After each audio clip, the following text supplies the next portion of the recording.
Boa noite a todos para quem é da noite, boa tarde para quem é da tarde, bom dia para quem é de bom dia. Estamos falando para todo mundo e para o mundo todo e podemos estar falando offline também.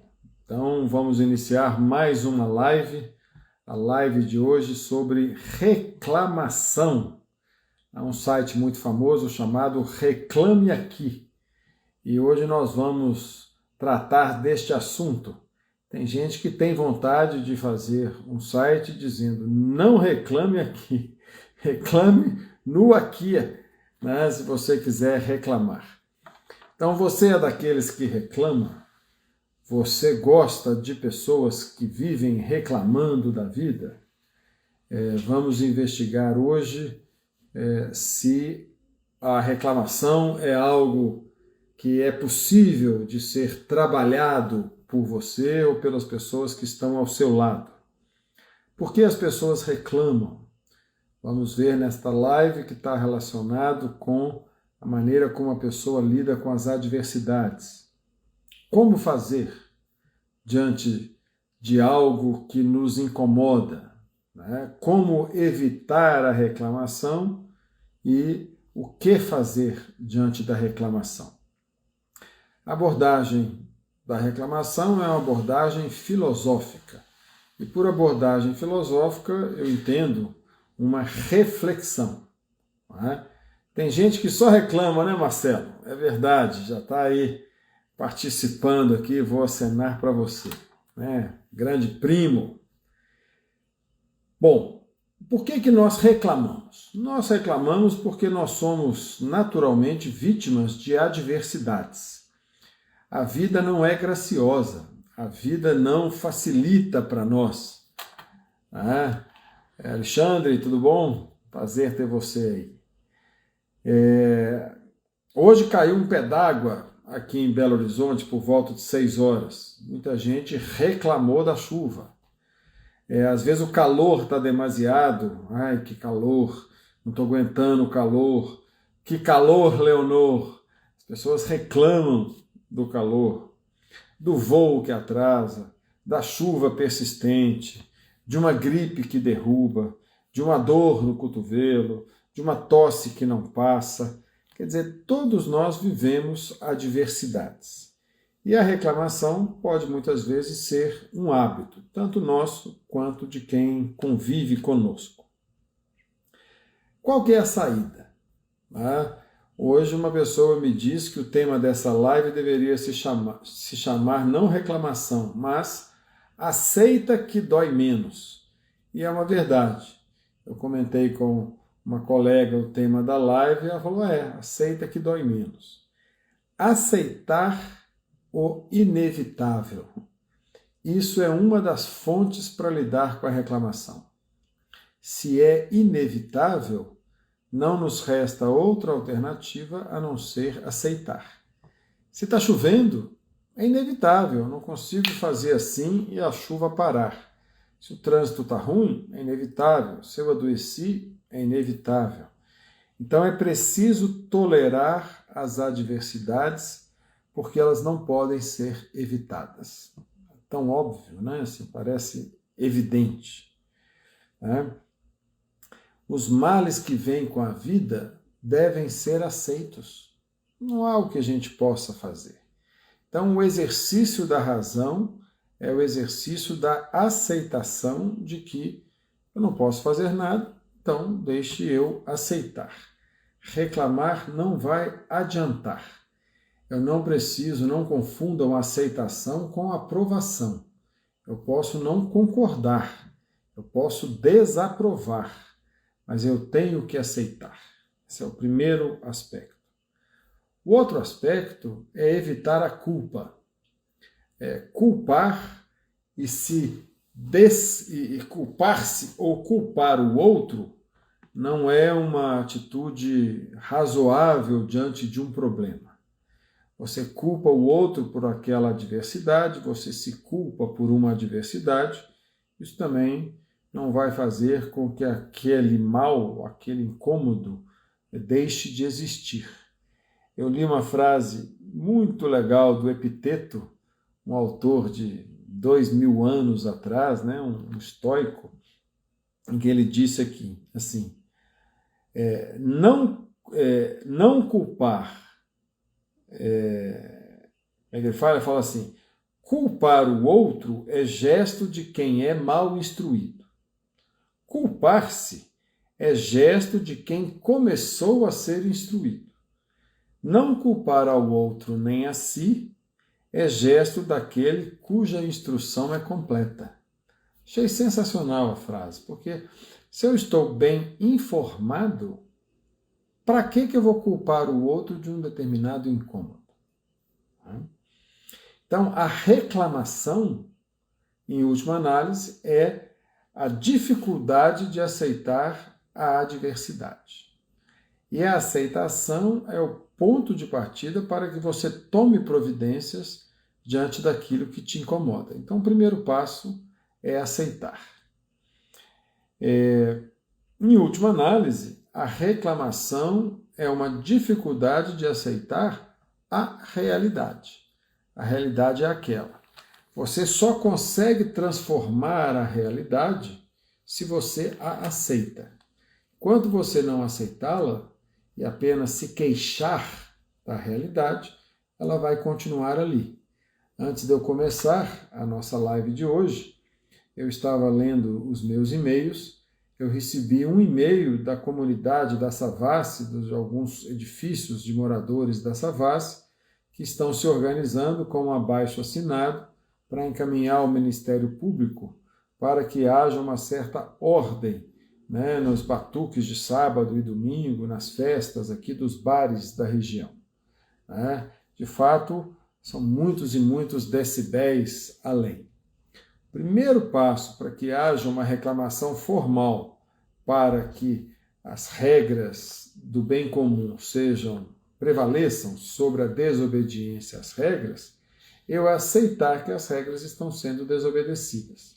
Ou seja, eu preciso aceitar, ao invés de eu falar, não aguento esse barulho, para que eu tome as providências objetivas para minimizar aquela adversidade. Então, a adversidade, ela acaba sendo uma oportunidade de aprendizagem.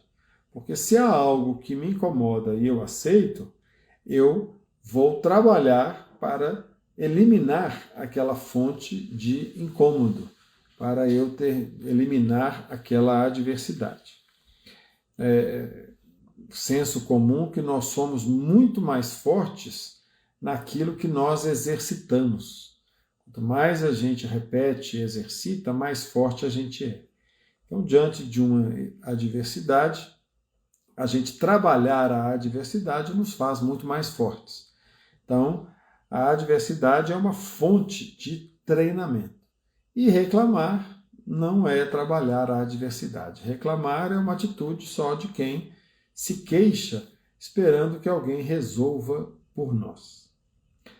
Duas formas de lidar com a reclamação. Né? A primeira forma é mudar a perspectiva. E aí, de novo, eu vou trazer aqui uma passagem do Epiteto, num livro dele que se chama Manual. Olha que interessante essa mudança de perspectiva. Esse exemplo, inclusive, está num texto meu, que vocês acham na internet aí, Amor de Avó. Ele fala assim, se a pessoa escravizada pelo seu vizinho quebrou a taça de vinho de seu senhor, é comum dizer de imediato, essas coisas acontecem. Então você imagina, né? O filho da sua amiga quebrou uma taça de cristal que a sua amiga gostava muito. Você fala, essas coisas acontecem. Mas quando a sua própria taça é quebrada, sua reação, obviamente, deve ser a mesma demonstrada para com seu vizinho. Adapte a mesma ideia a coisas mais importantes. Quer dizer, se meu filho quebrar uma taça, eu deveria dizer o mesmo. Essas coisas acontecem. O filho de outra pessoa morreu. Ou a mulher de outra pessoa morreu. Não há ninguém que não diria. Este é o destino humano. No entanto, quando é o próprio filho que morre, imediatamente se torna. Ai de mim, como sou desgraçado. Vem a reclamação. Temos que nos lembrar de como nos sentimos quando ouvimos a mesma coisa sobre os outros. Isso é muito legal, porque você muda a perspectiva, né? Como se... Por que a nossa dor é maior do que a dor do outro? Porque a gente não vê a nossa dor de fora. Quando a gente consegue ver a dor do outro de fora, a gente realmente ganha uma certa leveza, uma certa compreensão da aceitação das adversidades da vida. As opiniões que temos sobre a causa de outra pessoa são sempre mais justas do que as que temos sobre as nossas. Né? Então é uma estratégia mudar a perspectiva, né? Ver o seu problema sob os olhos de outra pessoa. Segunda forma de lidar com as adversidades e evitar a reclamação é pensar com antecedência sobre as adversidades. Ou seja, é você antecipar que aquilo pode acontecer. Toda vez que eu pego o carro, eu já posso antecipar que o trânsito vai estar ruim, independente do horário de rush ou não. Ou seja, se eu vou ao aeroporto, eu já posso antecipar a possibilidade do voo se atrasar. É como se eu pensasse assim, quando a adversidade vem, eu lembrar, eu já sabia que isso podia acontecer.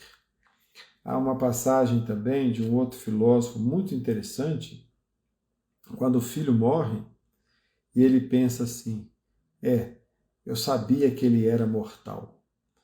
Quer dizer, é quase que você não se surpreender com o fato de que nós somos mortais. Mas por que a gente se engana em relação à nossa finitude? Não é à toa que quando uma pessoa está condenada à morte, né, por uma doença, um câncer, uma doença terminal, a gente diz que ela está desenganada. E a coragem da filosofia é a gente não se enganar. Você pode antecipar a adversidade, porque, como eu disse no início, a vida não é graciosa, a vida não facilita para nós. O mundo não nos é propício, nós vivemos num mundo selvagem, um mundo que exige de nós uma aprendizagem de como viver.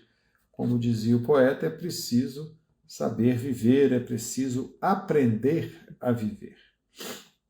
Então, essa noção de pensar com antecedência as adversidades é pensar na previdência. Né? De novo, previdência significa pré de antes e vidência vem de videre, que quer dizer ver. É você ver antes. Ora, eu já sei que aos 70 anos a minha capacidade de trabalho não vai ser a mesma de hoje. E que aos 75 talvez eu não aguente trabalhar. Previdência é eu me preparar para a velhice, inclusive para ter uma fonte de renda. Por isso, pagar a previdência e arrumar uma forma de você se prevenir, ou seja, de você dar conta do que vem adiante. Essa capacidade de prever, previdere, né, incentiva o ensaio dos males futuros. E isso não significa se preocupar, porque preocupar vem junto uma ansiedade, vem junto um medo. A gente não deve se preocupar, a gente deve se ocupar. Mas prevenir-se é uma atitude inteligente, porque você tem a inteligência, você tem o conhecimento da história, você sabe os ciclos da vida e você pode, então, se antecipar para que aquilo não surpreenda. Né? Outro aspecto. Enfim, né? Outro aspecto é assim, a conclusão. Não sobrecarregue a adversidade com a reclamação. A adversidade, o contratempo, já vale por si só, ele já traz o desgaste. A reclamação é uma forma de aumentar esse desgaste, né? De aumentar o seu mal-estar. A dor fica leve se a sua opinião, se o seu julgamento não acrescentar nada a ela. Então é inteligente ter essa vigilância de não reclamar. Então, por exemplo, ontem eu senti muito calor. É uma afirmação. Ela é bem diferente de você dizer, não aguento mais esse calor. Olha a carga de julgamento que vem na segunda afirmação. Compare. Hoje eu vou dormir mais cedo porque eu estou gripado. É diferente de você dizer, estou cansado dessa gripe, não aguento mais essa congestão nasal, essa sonolência. Olha o tanto que você coloca o seu julgamento sobre um evento inevitável, uma adversidade que é a sua gripe ou o excesso de calor. Então, se você cortar o julgamento, a opinião, aquilo que você projeta no fato, na realidade, você verá apenas a realidade apenas. Né? E ver a realidade é o exercício de aceitação. Não há porquê eu não aceitá-la, já que a realidade é o que é. Isso faz com que a gente busque solucionar as adversidades. Ir ao Reclame Aqui não é uma forma só de desabafo, é uma forma de permitir à empresa que entre em contato com você e você solucione o problema. Ir à justiça não é só reclamar de uma situação em que você se sente prejudicado. Ao contrário, ir à justiça é você ir atrás daquilo que você quer. Você reivindicar que a música pare às 10 horas da noite, é você usar do seu direito de cidadão. Isso não é reclamar. Isso é ir à luta em prol de um direito. A reclamação é aquele choro de quem se sente vítima de um contratempo ou de uma adversidade e que nada adianta. Então é melhor a gente aceitar a realidade e ir à luta para buscar eliminar essa adversidade. Se ela não for eliminável, é aceitar a adversidade com a tolerância. Né? O Nietzsche tinha uma frase, uma expressão, que ele falava amor fati, que é o amor ao próprio destino. Quer dizer, aceitar a realidade como ela é. Isso é básico. É aquela frase que eu falei no início. Os males que vêm com a vida devem ser aceitos. Então, muito obrigado pela live de hoje. O Frederico pediu que eu avisasse, né? Essa live vai ficar disponível no YouTube a partir de segunda-feira, tá? E a live da emoção, estou recebendo aí muitos feedbacks positivos. Ela ficou um tempo fora do YouTube. Muita gente tem me pedido para ver as lives no YouTube, porque permite aumentar a velocidade, ir e voltar com mais facilidade do que aqui no Instagram. Ela também já estará disponível brevemente no nosso YouTube Ética e Felicidade. E lá, quando você se inscreve, coloca lá, faça a inscrição, todo novo vídeo que for postado, você é avisado e facilita o seu acesso. Todas as lives semanais estão ficando registradas e é o nosso podcast ao vivo, né, para que vocês possam refletir e compartilhar as ideias aqui de filosofia e de psicologia, ou seja, um pensar sobre a vida cotidiana. Na próxima quinta-feira não haverá live, eu vou viajar, vou estar em trânsito, e na outra quinta-feira também não, que será dia 12 de outubro, feriado. Então, nós voltamos daqui a 3 semanas. Um abraço, muito obrigado.